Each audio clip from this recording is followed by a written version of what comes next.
Hello दोस्तों, नमस्कार। Education with चेतन में आपका स्वागत है। फिर से आपका स्वागत करता हूं। और यूपीएसआई यानी उत्तर प्रदेश सब इंस्पेक्टर, अगर मैं बात करूं दरोगा भर्ती की, तो इसमें मैं आपके हिंदी के क्वेश्चन लेके आया हूं और हिंदी के 40 क्वेश्चंस लेके आया हूं। मोस्ट इंपॉर्टेंट क्वेश्चन है और ये पेपर के ही सारे क्वेश्चंस हैं और आप लोगों को बताना है कि आप लोगों के 40 में से कितने क्वेश्चन सही होते हैं। चलिए दोस्तों, टाइम ना वेस्ट करते हुए हम क्वेश्चन स्टार्ट करते हैं। और वीडियो अच्छा लगे तो वीडियो को लाइक ज़रूर कीजिएगा दोस्तों। ठीक है, आज का हिंदी का क्वेश्चन रहेगा और हिंदी में आप लोगों को देखना है कि आप लोगों की तैयारी कैसी चल रही है दोस्तों। ठीक है दोस्तों, फर्स्ट क्वेश्चन रीड करते हैं और फर्स्ट क्वेश्चन से स्टार्ट करते हैं। दिव शासन का समय, मेघमय आसमान से उतर रही वह संध्या सुंदरी परी सी, धीरे धीरे धीरे में कौन सा अलंकार है बताना है। चार ऑप्शन दिए हुए हैं यहाँ पे, उपमा, रूपक, मानवीकरण, इनमें से कोई नहीं। तो बताना है इस जो पंक्ति दी हुई है ऊपर, इसमें कौन सा अलंकार है। फटाफट बताइए दोस्तों, इसका राइट ऑप्शन कौन सा होगा। तो दोस्तों देखिए, यहाँ पे मैंने आपको जो अलंकार जब पढ़ाया था तो उसकी डेफिनेशन भी बता रखी थी और उसकी पहचान भी बता रखी थी। तो दोस्तों जो उपर्युक्त पंक्ति है इसमें उपमा अलंकार है। अब उपमा अलंकार की परिभाषा क्या होती है तो वो आपको मैं बता देता हूँ दोबारा से। जहाँ एक वस्तु या प्राणी की तुलना अत्यंत गहराई या जो है अत्यंत सदस्यता के कारण किसी वस्तु या प्राणी से की जाए या किसी स्थान से की जाए तो वहाँ पे कौन सा अलंकार होता है, वहाँ पे उपमा अलंकार होता है। ठीक है दोस्तों, याद रखिएगा। तो यहाँ पे उपमा अलंकार था और उपमा अलंकार की परिभाषा भी मैंने आपको बता दी है। अगला क्वेश्चन है क्वेश्चन नंबर 2। माला फेरत युग गया, फिरा न मन का फेर, कर कर का मन का डारी दे, मन पर मन का फेर। अब देखिए दोस्तों, आप लोगों ने अगर अलंकार पढ़ रखा है तो एग्जाम्पल पढ़ते ही आप फटाक से बता देंगे कि इसका कौन सा जो है कौन सा ये मतलब कौन सा अलंकार है। तो दोस्तों यहाँ पे देखिए, मन का जो शब्द है ये 2 बार आया हुआ है। तो बताइए यहाँ पे कौन सा अलंकार है। 4 ऑप्शन है, अनुप्रास, श्लेष, यमक, रूपक। तो इसका राइट ऑप्शन बताइए दोस्तों, राइट आंसर कौन सा है। तो दोस्तों यहाँ पे जो इसका राइट आंसर है वो है आपका यमक अलंकार, यानी ऑप्शन नंबर सी बिल्कुल सही है। यमक अलंकार की परिभाषा मैंने आपको बताई थी कि यमक अलंकार की परिभाषा क्या होती है। यहाँ जहाँ पे जो है एक ही शब्द 2 या 2 से अधिक बार आए और उसका अर्थ भिन्न हो, वहाँ पर यमक अलंकार होता है। अब दोस्तों यहाँ पे अगर मैं मनका की बात करूँ तो पहले मनका का अर्थ होता है मोती, और यहाँ पे जो दूसरा मनका दिया हुआ है, यहाँ पे पहला मोती है तो ये है आपका मोती हो गया मन का, और दूसरा जो मन है ये मन का है। किसका है? मन का है, अर्थात ये दूसरा है। तो दोनों शब्द तो एक ही हैं लेकिन अर्थ इनके भिन्न भिन्न है, तो यहाँ पे यमक अलंकार हुआ। ठीक है, अगला क्वेश्चन है आपका क्वेश्चन नंबर 3। मुख बाल रवि सम लाल होकर ज्वाल सा बोधित हुआ में कौन सा अलंकार है। फिर से अलंकार पूछा है दोस्तों। यूपीएसआई की भर्ती में 3 से 4 क्वेश्चन आपके अलंकार के ही थे। देखिए, जब से मैं आपकी जो है प्रैक्टिस सेट आपका सॉल्व करवा रहा हूँ तो आपको कंटिन्यू ये क्वेश्चन मैं आपके करवाता रहता हूँ। तो आप लोगों को पता ही होगा कि अलंकार से 2 से 4 क्वेश्चन पूछे जाएंगे। तो अलंकार आप याद कर लीजिए, बहुत इंपॉर्टेंट है। ठीक है, और इसके साथ तत्सम तद्भव ये सारे चीज़ें भी पढ़ लीजिएगा। तो यहाँ पे कौन सा अलंकार है बताइए दोस्तों। उपमा, उत्प्रेक्षा या उपमेयमा या फिर रूपक, कौन सा अलंकार है दोस्तों। फटाफट कमेंट बॉक्स के माध्यम से बताइए दोस्तों। तो दोस्तों यहाँ पे कौन सा अलंकार है, जैसा कि मैंने अभी आपको बताया था, यहाँ पे उपमा अलंकार है। उपमा अलंकार की परिभाषा भी मैं आपको बता चुका हूँ। ठीक है, चलिए अगला क्वेश्चन देखते हैं। अगला क्वेश्चन है क्वेश्चन नंबर 4। क्वेश्चन नंबर 4 क्या कह रहा है, रीड करते हैं। निम्न में से तत्सम शब्द है। तो गोंडा, ग्वाला, गोसी, घोषणा। तो तत्सम शब्द कौन सा है, चारों में से आपको राइट ऑप्शन बताना है दोस्तों। फटाफट बताइए इसका राइट ऑप्शन कौन सा है जो तत्सम शब्द है। तो यहाँ पे जो तत्सम शब्द है वो है आपका घोषणा। घोषणा आपका तत्सम शब्द है। ठीक है, बाकी सारे आपके तद्भव शब्द हैं। अगला क्वेश्चन है, निम्न में से तत्सम शब्द हैं। 4 ऑप्शन है, श्यामल, भगत, सुहाग, तुरंत। बताइए इसका राइट ऑप्शन कौन सा होगा कि इनमें से तत्सम शब्द कौन सा है। तो यहाँ पे देखिए, यहाँ पे आपका श्यामल दिया हुआ है, श्यामल आपका तत्सम शब्द है, अन्य सभी जो है तद्भव शब्द हैं। ठीक है, तो राइट ऑप्शन आपका ए हो जाएगा। अगला क्वेश्चन है क्वेश्चन नंबर 6, क्या कह रहा है, निम्न में से तद्भव शब्द है। तो तद्भव शब्द कैसा होता है देखिए, चार ऑप्शन है। स्टेशन वौधिक चित्रक चकवा, स्टेशन वौधिक चित्रक चकवा। बताइए इनमें से तद्भव शब्द कौन सा है दोस्तों। तो देखिए यहाँ पे जो चकवा दिया हुआ है, चकवा जो है आपका तद्भव शब्द है, अन्य सभी जो है आपके तत्सम शब्द हैं। ठीक है, चकवा यानी राइट ऑप्शन आपका ऑप्शन नंबर डी हो जाएगा, चकवा। और इसके अलावा बाकी सारे तत्सम शब्द हैं।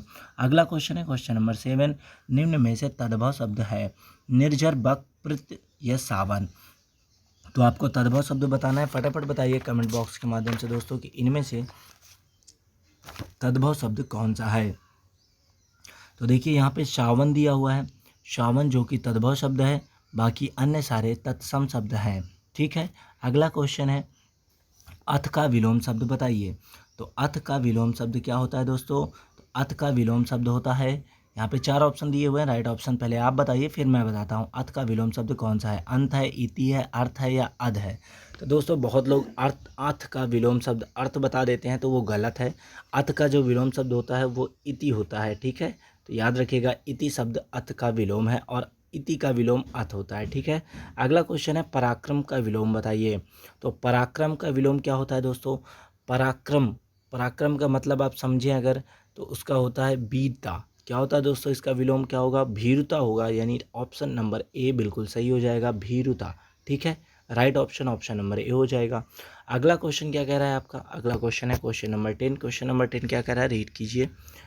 विलोम शब्द ही बताना है, कीर्ति का विलोम शब्द बताना है दोस्तों, कीर्ति का विलोम शब्द बताना है। चार ऑप्शन है, अपकीर्ति, ख्याति, उपकीर्ति, वदी। तो बताइए इनमें से राइट ऑप्शन कौन सा होगा, कीर्ति का विलोम शब्द। फटाफट कमेंट बॉक्स के माध्यम से दोस्तों बताएं। कमेंट बॉक्स के माध्यम का वो प्रोसेस है जो आपको लर्निंग में थोड़ा सा इजी कर देता है।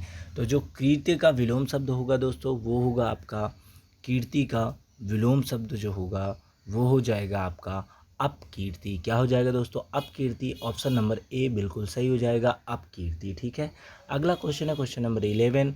सकारात्मक का विलोम शब्द बताइए दोस्तों। तो आप सभी को पता होगा कि इसमें कुछ भी नहीं रखा, क्योंकि सकारात्मक का विलोम शब्द आप सभी को पता होगा नकारात्मक ही होता है। ठीक है, ऑप्शन ए बिल्कुल सही हो जाएगा। अगला क्वेश्चन है शुद्ध वर्तनी। शुद्ध वर्तनी आपको यहाँ पे देखना है कि इनमें से शुद्ध वर्तनी कौन सा लिखा हुआ है। चार ऑप्शन है, दूषित, दूषित, दूषित, दूषित।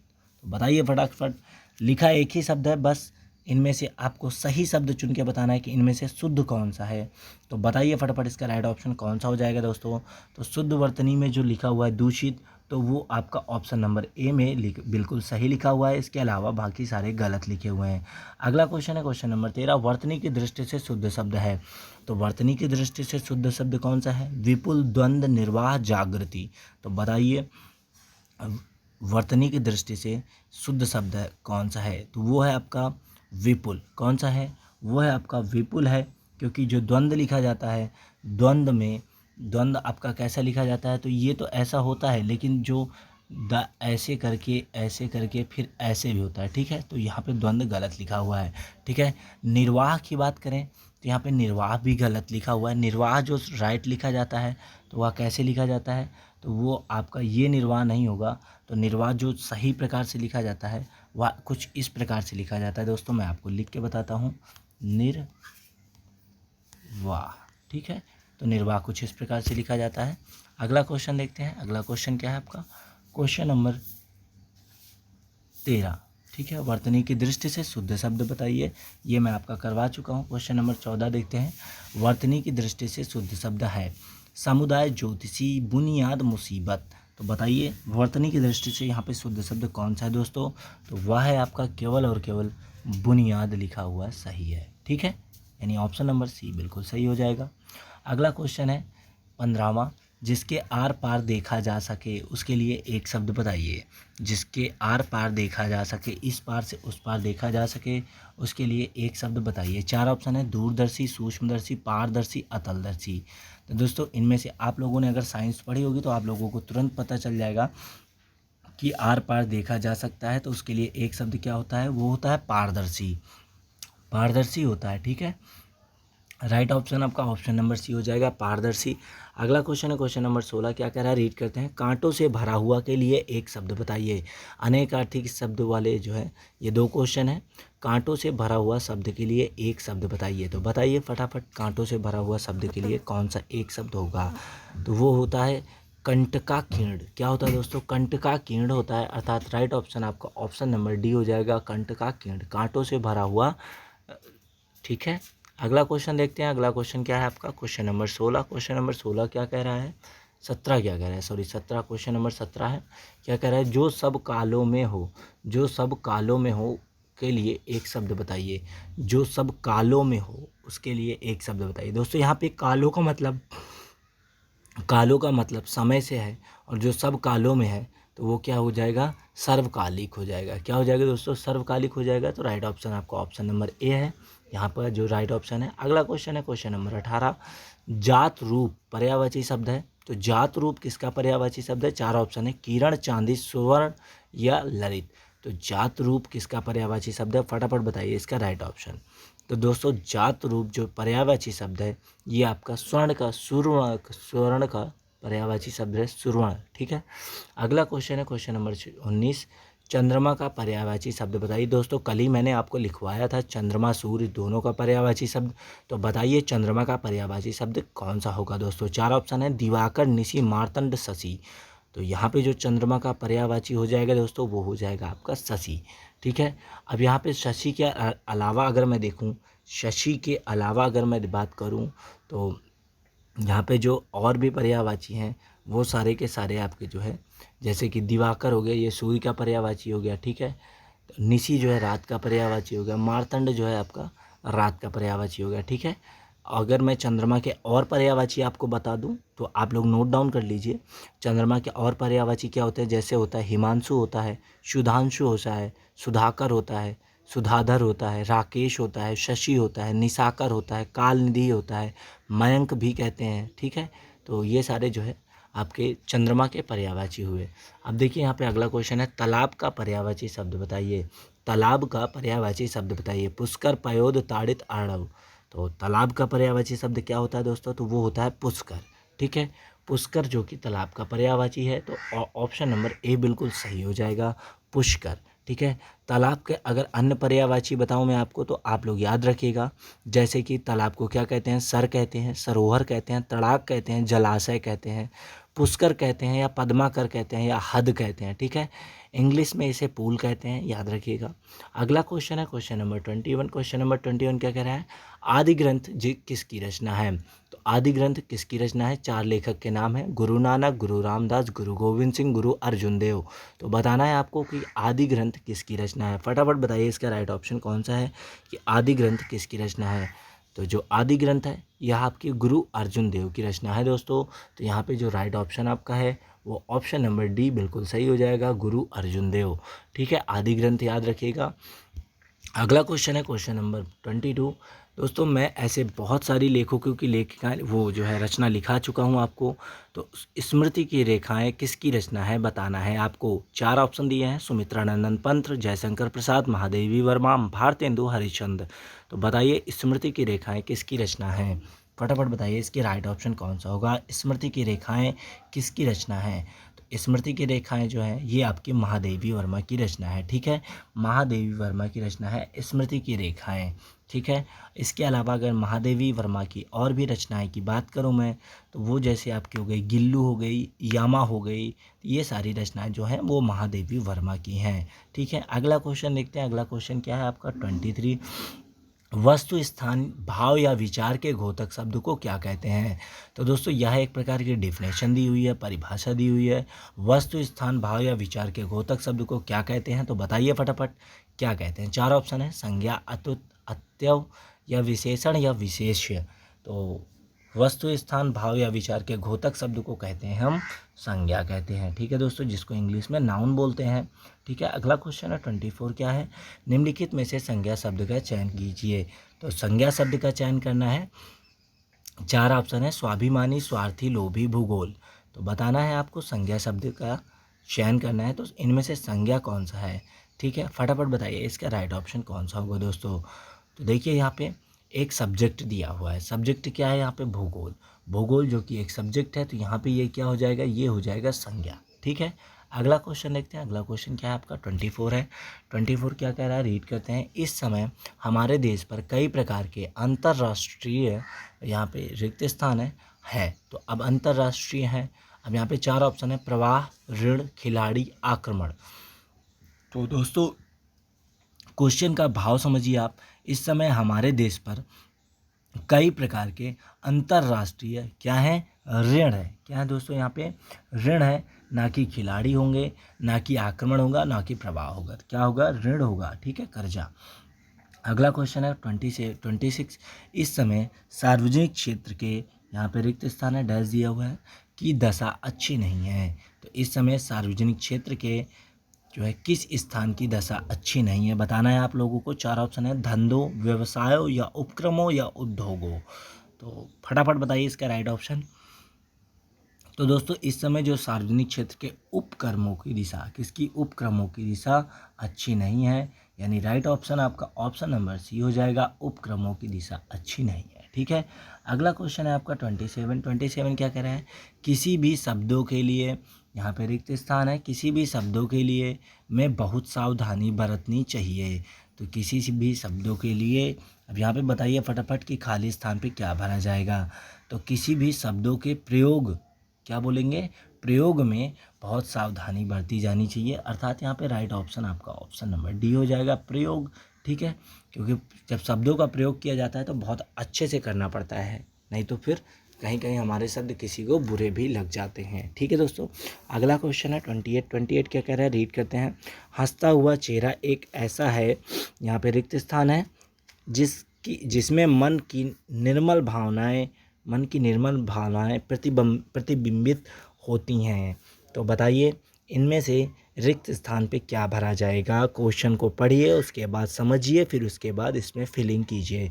तो दोस्तों हंसता हुआ चेहरा एक ऐसा मुकुर है जिसमें मन की निर्मल भावनाएं प्रतिबंधित होती है। तो यहाँ पे आपका ऑप्शन नंबर बी, मुकुर भरा जाएगा, ठीक है, याद रखिएगा। अगला क्वेश्चन है आपका 29 क्या कह रहा है, वृद्ध भिखारी दो रोटी खाकर हो गया, रिक्त स्थान है यहाँ पे, हो गया। तो यहाँ पे किस ऑप्शन को फिल करेंगे, बताइए फटाफट। तप हो गया, तृप्त हो गया, तृप्त हो गया या तृण हो गया। तो दोस्तों अगर खाना खाने के बाद क्या होता है, लोग तो खाना खाने के बाद कहते हैं मैं तृप्त हो गया खाना खा के, ठीक है। तो वृद्ध भिखारी 2 रोटी खाकर तृप्त हो गया, ठीक है। राइट ऑप्शन आपका ऑप्शन नंबर सी हो जाएगा, तृप्त हो गया। अगला क्वेश्चन देखिए। अगला क्वेश्चन है आपका 30, क्वेश्चन नंबर 30 क्या कर रहा है, अंग अंग ढीला होना मुहावरे का अर्थ बताइए। अंग अंग ढीला होना मुहावरे का अर्थ बताइए। 4 ऑप्शन है, अस्वस्थ होना, बहुत मार खाना, बहुत थकना, आर्थिक स्थिति कमज़ोर होना।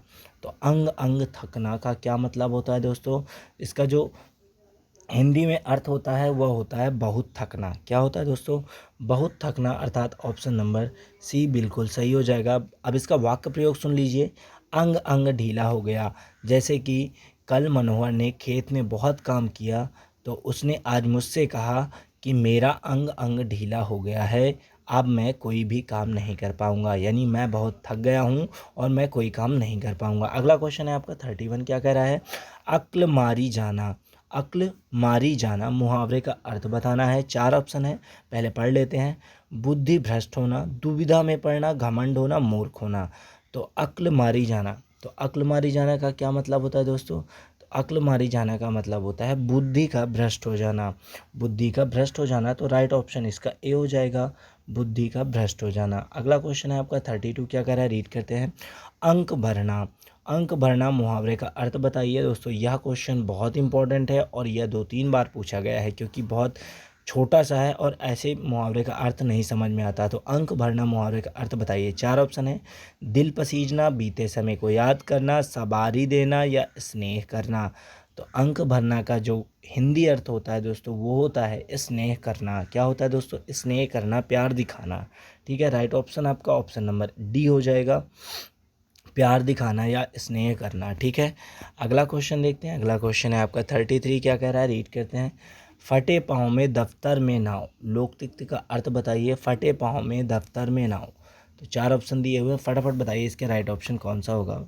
तो फटे पाँव में दफ्तर में नाव, लोकतिक्त का अर्थ क्या होता है दोस्तों, दूसरों के झगड़े में पड़कर गवाही देने की कठिनाइयाँ झेलनी पड़ती हैं। तो यहाँ पे जो दिया हुआ है, तो यहाँ पे कौन सा ऑप्शन इसका सही हो जाएगा, तो वो हो जाएगा आपका ऑप्शन नंबर सी, दूसरों के झगड़े में पड़कर गवाही देने की कठिनाइयाँ झेलनी पड़ती हैं। मतलब फटे में पाँव दफ्तर में नाव, कहते हैं ना फटे में पाँव अड़ाना, तो उसकी जो पूरा मुहावरा है, उसकी जो पूरी लाइन है वो ऐसी ही है, फटे में पाँव दफ्तर में नाव। अगला क्वेश्चन है 34, खिसियानी बिल्ली खंबा नोचे, खिसियानी बिल्ली खंबा नोचे, 4 ऑप्शन दिए हुए हैं आपके, राइट ऑप्शन आपको बताना है। खिसियानी बिल्ली खंबा नोचे का अर्थ क्या होता है, बताइए फटाफट इसका राइट ऑप्शन दोस्तों, क्योंकि यह वाक्य प्रयोग हर कक्षा में हर बच्चा करता है और जो भी लड़के पढ़ाई करते हैं तो वो समझ जाएंगे इसका अर्थ क्या होगा। तो अपनी शर्म छिपाने के लिए व्यर्थ झुंझलाना, क्या होता है इसमें, यहाँ पे जो दिया हुआ है आपका ऑप्शन नंबर बी बिल्कुल सही हो जाएगा। खिसियानी बिल्ली खंबा नोचे, मतलब अपने द्वारा किए गए कार्य से शर्म को छिपाने के लिए हम फालतू में झुंझलाते रहते हैं। ठीक है, अगला क्वेश्चन क्या है आपका 35 है, क्या रीड करते हैं 35 नंबर क्वेश्चन। अवधि का समानार्थी शब्द बताइए। तो अवधि का समानार्थी शब्द क्या होता है, 4 ऑप्शन दिए हुए हैं, राइट ऑप्शन बताना है दोस्तों, फटाफट बताइए। अवधि का समानार्थी शब्द बताइए। तो अवधि का जो समानार्थी शब्द होता है वह यहाँ पे 4 ऑप्शन है, भाषा, सीमा, समय, दवाई। तो बहुत लोग जो अवधि लिखा है यहाँ पे, तो इसका जो समानार्थी शब्द होता है वो सीमा लिख देते हैं। ठीक है दोस्तों, तो सीमा बिल्कुल गलत है, क्योंकि ये गलती एक बार मुझसे भी हुई थी। तो अवधि का मतलब होता है समय। ठीक है, तो राइट ऑप्शन आपका ऑप्शन नंबर सी हो जाएगा, समय, जो बिल्कुल सही है। ठीक है, अगला क्वेश्चन है आपका 33, क्या कह रहा है, छो का समानार्थी है। तो छो का समानार्थी क्या है, 4 ऑप्शन दिए हुए हैं, विराग, विरह, ममता, छूना। तो बताइए फटाफट छो का समानार्थी शब्द कौन सा होगा, 4 में से आपका छो का समानार्थी शब्द क्या होगा। तो दोस्तों छो का मतलब क्या होता है, छो का मतलब होता है दया होता है, क्या होता है, दया होता है, ममता होता है। ठीक है, तो यहाँ पे 4 ऑप्शन में से आपका ममता दिया हुआ है, तो यहाँ पे ममता बिल्कुल सही हो जाएगा। यहाँ पे अगर दया भी होता तो दया भी सही होता। ठीक है, अगर ममता ना दिया होता, दया होता, तो दया भी बिल्कुल सही होता। अगला क्वेश्चन है 37, क्या कह रहा है, अध्यापिका शब्द का पुल्लिंग बताइए। अध्यापिका शब्द का पुल्लिंग बताइए, 4 ऑप्शन दिए हुए हैं दोस्तों, राइट ऑप्शन आप लोगों को बताना है। तो फटाफट कमेंट बॉक्स के माध्यम से बताइए दोस्तों, बहुत ही अच्छा क्वेश्चन है, बहुत ही ईजी क्वेश्चन है। अध्यापिका शब्द का जो पुल्लिंग होता है तो वो क्या होता है, यहाँ पे 4 ऑप्शन है, शिक्षक, अध्यापक, गुरु, प्रवक्ता। तो अध्यापिका का जो पुल्लिंग होगा वो हो जाएगा आपका अध्यापक, अर्थात आपका ऑप्शन नंबर बी बिल्कुल सही हो जाएगा, अध्यापक। ठीक है दोस्तों, अध्यापक यहाँ पे बिल्कुल सही हो जाएगा। अगला क्वेश्चन देखते हैं क्या कह रहा है, निर्देश है 38 से 40 क्वेश्चन इसी गद्यांश को पढ़ के करना है। दोस्तों आप लोग गद्यांश का चाहे स्क्रीनशॉट ले लें, चाहे एक बार पढ़ लें अच्छे से। जो विद्या की इच्छा रखता है वह विद्यार्थी है, मनुष्य जीवन भर कुछ ना कुछ सीखने की इच्छा रखता है, इस दृष्टि से वह सदैव विद्यार्थी रहता है, किंतु स्थूल रूप में मानव जीवन में विद्यार्थी काल बहुत लंबा समय नहीं है, यह मनुष्य के जीवन का स्वर्णिम काल है, यानी स्वर्ण काल है, सोने का समय है। ठीक है, स्वर्ण काल कह सकते हैं। विद्यार्थी जीवन हंसने हंसाने का समय है, खेल खेल में पढ़ाई का अभ्यास इसी उम्र में होता है, माता पिता लाड प्यार करते हैं, परिवार जन स्नेह की वर्षा से आबोध मन को गुदगुदाते हैं, नित्य नए मित्र बनते हैं और छेड़छाड़ चलती है, कभी कभी बात बढ़ जाती है, अब देखिए आगे भी दिया है, और नौबत मारपीट हाथापाई तक आ जाती है, परंतु सारा देश समस्त क्रोध सारी कड़वाहट दूसरे ही पल नष्ट हो जाती है, आज जिससे लड़े कल उसी के साथ बैठ के मीठी मीठी बातें करने का दृश्य दिखाई देता है, खाने पीने और मौज उड़ाने का मस्ताना मौसम चाहे कितना छोटा क्यों न हो लुभावना और सुहावना होता है। तो अब ये था आपका गद्यांश, दोस्तों पढ़ लीजिएगा एक बार फिर से आप लोग। अब इनमें से पूछे गए प्रश्न हैं। ठीक है, तो दोस्तों गद्यांश को आप ऐसा पढ़िए कि आपको एक ही बार पढ़ना पड़े, बार बार ना पढ़ना पड़े। ठीक है, तो चलिए देखते हैं इसमें क्या पूछ रखा है। प्रस्तुत अंश में जोर दिया गया है, 4 ऑप्शन दिए हुए हैं, आपको राइट ऑप्शन बताना है दोस्तों, कि जो गद्यांश ऊपर दिया गया था इसमें जोर किस पे दिया गया था, सबसे ज़्यादा बातें किस पे अबोधित करती हैं, तो बताना है आप लोगों को। तो दोस्तों पूरे गद्यांश में यानी प्रस्तुत अंश में जो है अनुशासन पर जोर दिया गया था, किस पे दिया गया था, अनुशासन पर जोर दिया गया था, यानी राइट ऑप्शन आपका ऑप्शन नंबर सी हो जाएगा। ठीक है, अगला क्वेश्चन है आपका 39, मनुष्य सदैव विद्यार्थी है क्योंकि। अब मनुष्य सदैव विद्यार्थी है क्योंकि, अब इसका राइट ऑप्शन बताइए। क्योंकि मनुष्य जो है सदैव विद्यार्थी है क्योंकि वह सदैव कुछ नया सीखने की इच्छा रखता है। ठीक है, क्योंकि वह सदैव कुछ नया सीखने की इच्छा रखता है, अर्थात राइट ऑप्शन आपका यहाँ पे डी हो जाएगा। तो मनुष्य जो है सदैव विद्यार्थी तभी होता है जब वह हमेशा जो है कुछ ना कुछ सीखने की इच्छा रखता है, तब तक वह विद्यार्थी ही होता है।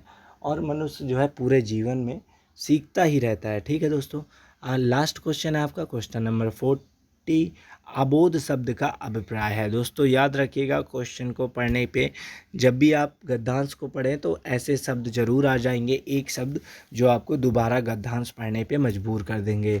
तो अबोध शब्द का अभिप्राय किससे है, तो अबोध का मतलब होता है प्रसन्न। तो यहाँ पे जो राइट ऑप्शन हो जाएगा आपका ऑप्शन नंबर डी हो जाएगा। तो उपरयुक्त गद्यांश में अबोध का जो मतलब था उसका मतलब था प्रसन्न। ठीक है, प्रसन्नता, खुशी, उल्लास। तो दोस्तों ये थे आज के आपके टॉप 40 क्वेश्चन। 40 में से आपके कितने राइट हुए कमेंट बॉक्स के माध्यम से ज़रूर बताइएगा।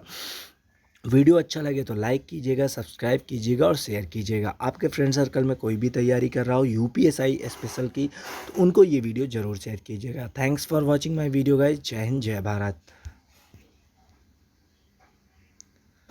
और दोस्तों अगर इस वीडियो की पीडीएफ फाइल आपको चाहिए तो आप मेरे टेलीग्राम चैनल से जाके जुड़ सकते हैं और वहाँ पे आपको इस वीडियो की पीडीएफ फाइल भी मिल जाएगी।